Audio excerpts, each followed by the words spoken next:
오늘 우리에게 주시는 하나님의 말씀 시편 105편 39절로 45절 말씀입니다. 페이지수로 880페이지 시편 105편 39절로 45절 제가 읽겠습니다. 여호와께서 낮에는 구름을 펴사 덮개를 삼으시고 밤에는 불로 밝히셨으며 그들이 구한 즉 메추라기를 가져오시고 또 하늘의 양식으로 그들을 만족하게 하셨도다. 반석을 여신 즉 물이 흘러나와 마른 땅에 강같이 흘렀으니 이는 그의 거룩한 말씀과 그의 종 아브라함을 기억하셨음이로다. 그의 백성이 즐겁게 나오게 하시며 그의 택한 자는 노래하며 나오게 하시고 여러 나라의 땅을 그들에게 주시며 민족들이 수고한 것을 소유로 가지게 하셨으니 이는 그들이 그의 율례를 지키고 그의 율법을 따르게 하려 하심이로다. 할렐루야. 아멘. 우리 옆에 분들과 인사 나누겠습니다. 보고 싶었습니다. 사랑합니다. 오늘은 특별히 한 가지만 더 하겠습니다. 옆에 있어 주셔서 감사합니다. 정말 감사해야 됩니다. 오늘은 우리가 잘 알듯이 맥주 감사 주일입니다. 다시 한번 맥주 감사 주일의 의미를 살펴보겠습니다. 맥주 한자인데 풀이하면 보리맥자, 가을주자, 보리수확입니다. 글자대로 하자면 보리를 수확한 후 하나님께 감사하는 주일입니다. 그런데 이런 해석은 종종 오해를 불러옵니다. 요즘에는 농촌에서도 보리 농사를 짓지 않는 곳이 많습니다. 보리 농사도 안 하는데 무슨 맥주 감사절이냐고 말하는 사람들이 있습니다. 그리고 지금의 맥주 감사절을 구약의 이스라엘 3대 절기 중 하나인 맥주절에서 유래를 찾으려고 하는데 이것도 맞지 않습니다. 이스라엘의 맥주절은 오늘날 추수감사절과 같다고 해야 맞을 것입니다. 지금 맥주감사주의를 언제 지키고 있습니까? 매년 7월 첫 주일입니다. 반년을 보내고 또 새롭게 반년을 시작하는 때입니다. 이름을 맥주감사절이라고 붙였지만 보리 수확에 대한 감사를 넘어서 지난 반년 동안 베풀어 주신 하나님의 은혜를 감사하며 나머지 반년도 은혜 가운데 살도록 강구하는 것입니다. 지난 반년을 돌아볼 때 내 힘으로 살아온 것 같지만 주님의 은혜로만 살 수 있었음을 고백하게 됩니다. 우리가 사는 이 세상 광야 같다고 하겠습니다. 광야는 하나님의 도움이 없으면 살 수 없는 것입니다. 세상이 살기 편하고 안전한 것 같습니까? 요즘 세상 좋아졌습니다. 하지만 그렇지 않습니다. 곳곳에 위험이 도사리고 있습니다. 혹시라도 하나님의 도움이 필요 없다며 하나님 이제 살만하니 나를 좀 내버려 두세요. 이렇게 말하는 사람이 있을지 모릅니다. 하나님 도움만이 아니라 우리는 누군가의 도움, 은혜를 입으며 살고 있다는 사실도 기억해야 합니다. 아침에 눈을 떠서 밤에 잠자리에 드는 순간까지 한번 돌아보시기 바랍니다. 누군가의 도움 없이 내 힘으로 되는 것이 거의 없음을 발견하게 될 것입니다. 세수할 때 쓰는 비누, 누군가 대신 만들어 준 것입니다. 여러분, 비누 한 장이 만들어지기까지 얼마나 많은 이들의 손길을 거치는지 모릅니다. 밖에 나갈 때 입는 옷, 버스를 탈 때도 많은 사람의 손과 도움이 필요함을 알 수 있습니다. 그뿐만이 아닙니다. 우리에게 있는 것 중 당연히 그렇게 된 것 하나도 없습니다. 하나님의 섭리 가운데 이루어진 것들입니다. 또한 내 것이라 주장할 것이 아무것도 없다는 사실 꼭 기억하시기 바랍니다. 왜 내 것이 아닙니까? 1분 1초도 내다볼 수 없는데 어떻게 내 것이라고 주장할 것이 있겠습니까? 그리고 우리를 둘러싸고 있는 모든 조건이 맞아야지만 생존할 수 있다는 사실도 기억하시기 바랍니다. 여러분, 모기에 물려도 이번 주에, 지난주에 권사님이 벌 이야기 하셨는데 하찮게 여기는 벌에 쏘여도 죽을 수 있습니다. 아주 작은 것 하나만 틀어져도 크게 탈이 나기도 합니다. 이렇게 따지고 보면 우리가 지금 숨쉬며 살아있는 이 자체가 기적이며 감사할 제목입니다. 조금만 깊이 생각해도 당연한 것, 마땅한 것이라 주장할 것이 하나도 없음을 깨닫게 됩니다.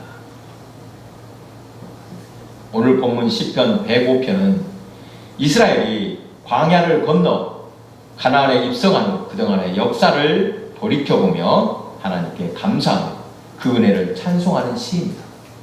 그동안의 역사를 돌아보았다고 해서 역사시로 분류합니다. 시편에 있는 150편의 시들은 크게 둘로 나눌 수 있습니다. 찬송하고 감사하는 시이거나 비탄, 탄원하는 시로 분류됩니다. 여러분, 둘 중에 어떤 내용이 많다고 했습니까? 감사와 찬송의 시가 많을 것 같은데 탄원하는 시가 더 많습니다. 비탄, 탄원이란 이런 말입니다. 하나님, 제 억울한 사정을 돌봐주세요. 하나님, 나 좀 살려주세요. 저 악한 무리를 왜 가만히 두고 보십니까? 비탄, 탄원의 시는 이러한 절박함을 담고 있습니다.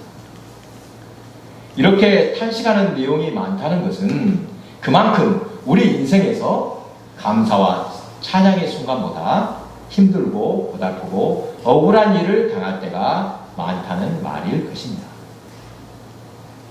시편 105편은 이스라엘의 초기 역사를 돌아보며 그 가운데 섭리하신 하나님을 찬송하고 있습니다. 앞부분에는 아브라함과 야곱과 요셉의 이야기로 간략히 소개되고 있습니다. 이스라엘이 애굽에 정착하게 된 배경과 모세를 택하셔서 출애굽하여 광야를 건너게 하신 역사를 이야기하고 있습니다.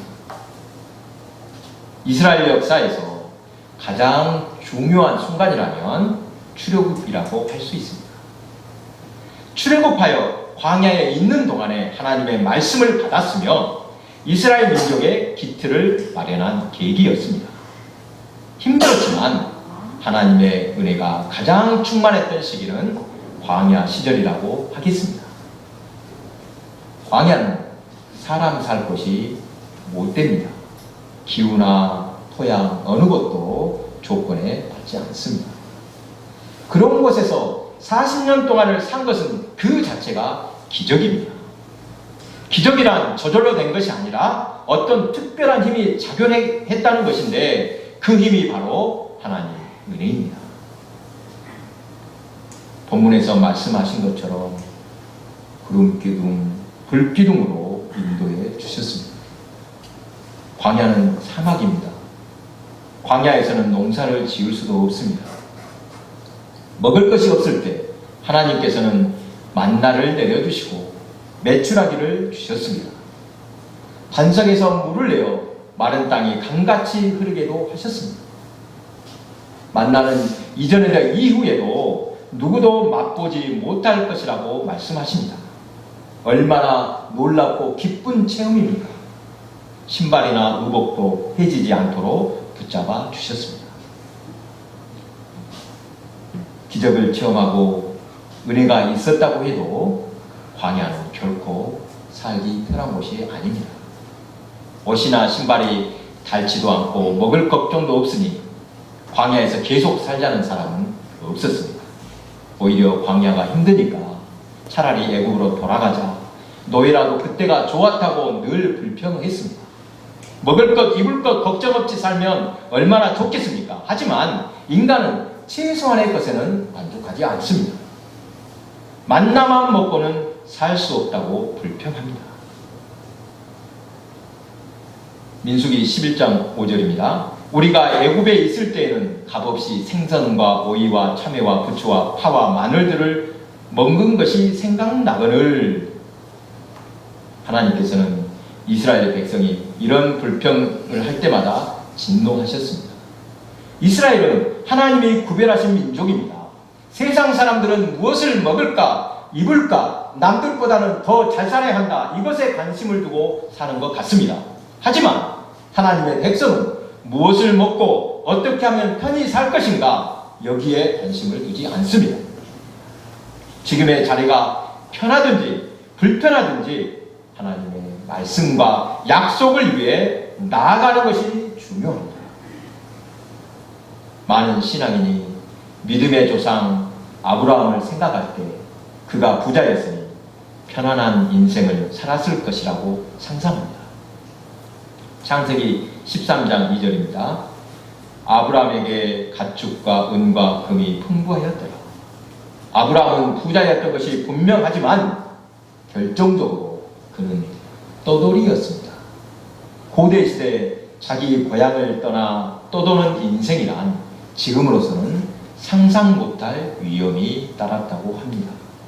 아무도 자신을 보호해주지 않습니다.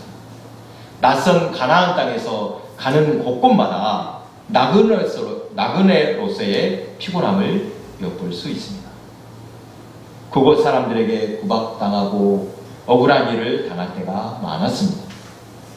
그의 아들 이삭 때도 힘들게 우물을 파놓으면 원주민들이 행패를 부리며 빼앗아갈 때가 한두 번이 아니었습니다. 그럴 때마다 이삭은 싸움을 피하여 다른 곳으로 옮겨갔습니다. 오늘 본문은 이스라엘 백성이 광야를 건널 때 하나님께서 베풀어 주신 은혜를 감사하며 찬양하고 있는데 한번 뒤집어서 생각해 보고자 합니다.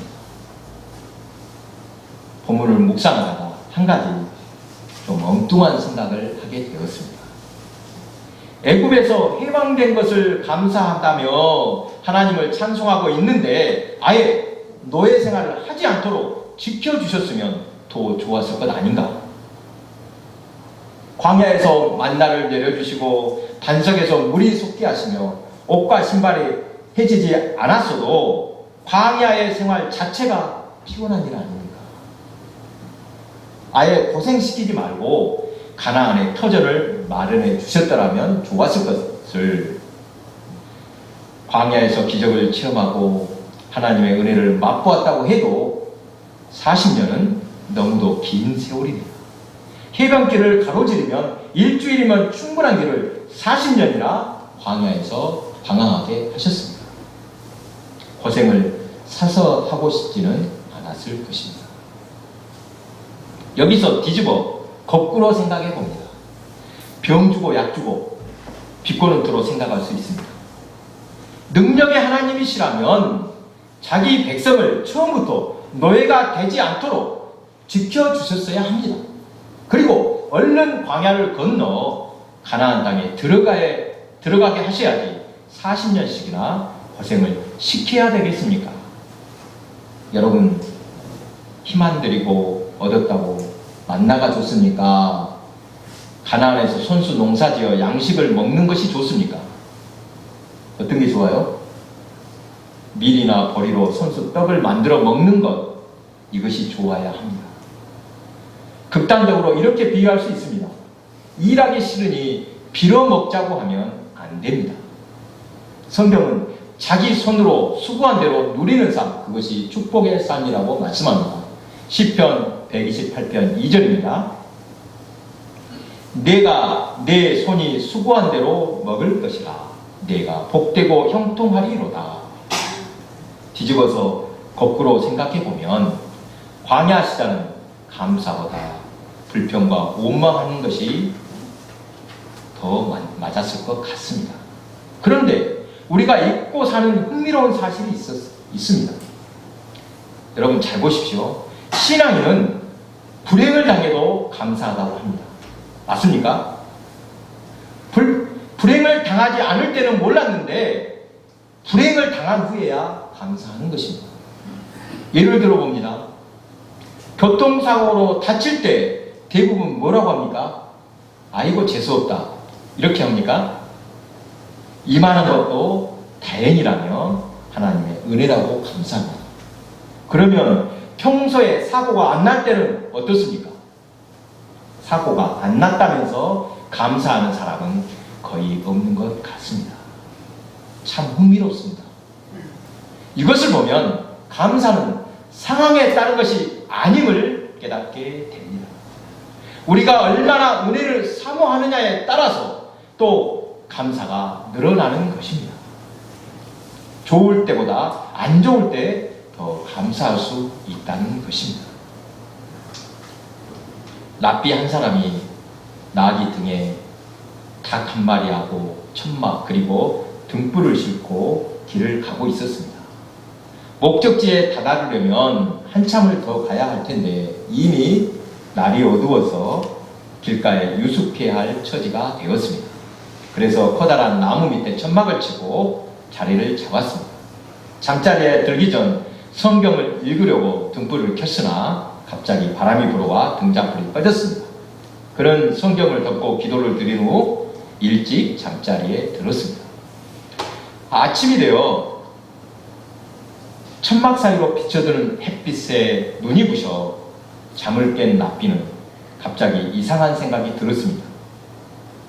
날마다 꼬끼오 소리로 나를 깨우던 닭이 왜 조용하지? 정신을 차리고 밖에 나간 랍비는 끔찍한 장면을 목격했습니다.